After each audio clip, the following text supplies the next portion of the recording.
Najran থেকে ৬০ জন খ্রিস্টান পাদ্রী বিশ্বনবীর সাথে দেখা করতে এসেছিলেন। তারা যখন দেখা করতে এসেছে, মদিনার বাজারে তারা দাঁড়িয়েছে। ইন দ্য মিন টাইম জোহরের আজানের সময় মসজিদে নববী থেকে আজান হচ্ছে। সুমধুর আজানের ধ্বনি শুনে তারা থমকে দাঁড়িয়েছে। বাজারে দেখতে লাগলো আজান হওয়ার সাথে সাথে ব্যবসায়ীরা দৌড় মসজিদে। কিন্তু কি আজীব তামাশা, তাদের নাজরান দেশে ব্যবসায়ীরা যেমনি দোকানপাট বন্ধ করে ছুটে, মদিনার মুহাম্মদ সাল্লাল্লাহু আলাইহি ওয়াসাল্লামের উম্মতেরা দোকান বন্ধ করে ছুটে না। দোকান যে যার দোকান যেরকম ছিল ওইভাবে রেখেই দৌড়। স্বর্ণের দোকানদার স্বর্ণটর্ণ রাইখা নামাজে দৌড়।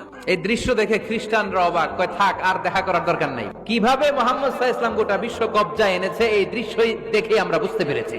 তারপরে অনেকে বললো এত দূর থেকে এসেছি, মিটিংটা করে যাই। জোহরের নামাজের পর তাদের দূত যেয়ে বলল খ্রিস্টান পাদ্রী এসেছে ৬০ জন, দেখা করতে চায়। বিশ্বনবী বিপাকে পড়ে গেলেন, হায় হায় কই বসতে দিব, আমার তো তাদের মতো রাজপ্রাসাদ নাই।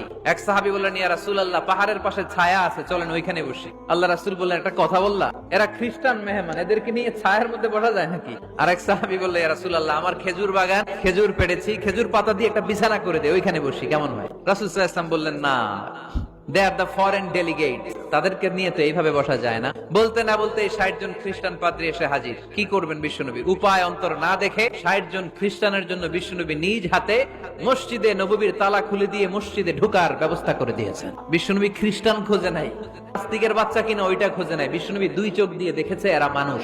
আমরা মানুষকে মানুষ হিসেবে কনসিডার করি না, খালি ভাগাভাগি, তুই আওয়ামী লীগ, তুই বিএনপি, তুই ভারতপন্থী আর তুই পাকিস্তানপন্থী, আমরা বাংলাদেশপন্থী।